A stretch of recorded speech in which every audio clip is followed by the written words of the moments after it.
Francisco Diego is a senior research fellow at the Department of Physics and Astronomy at University College London.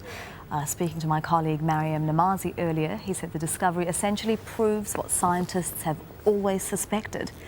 It is very exciting. It's not so much a discovery, it's a confirmation of something that we suspected already, because there is so much evidence, actually, in all those pictures that we have from the orbit from years ago, that there has been liquid water flowing on the surface of Mars. There is evidence of erosion by that water, canals and canyons and all this.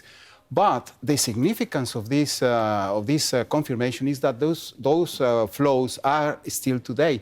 We thought that the water was flowing on Mars millions or billions of years ago, which is where these structures were carved.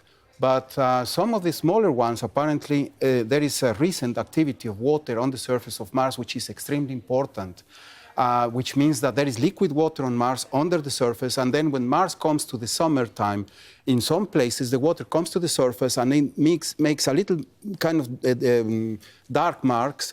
And then, of course, it evaporates because there is no atmospheric pressure there. From orbit, you can see it. I mean, I have here a globe of Yes. Mars. You can show that. We are concentrating in the equatorial region of Mars, in the meridian planum, which is around here. I don't know, about here. Right. And a lot of this, I mean, the Curiosity rover is nearly there. And this is where in ground, they are analyzing some of the chemicals that are associated with water. And of course, we have the orbiters that are mapping in exquisite resolution the surface of Mars and the composition of Mars as well. So we have evidence of those flows. You know what? It is strange because there are a lot of craters with peaks in the center. When the Gale crater, where, for example, where the Curiosity rover is, it has a huge mountain in the middle.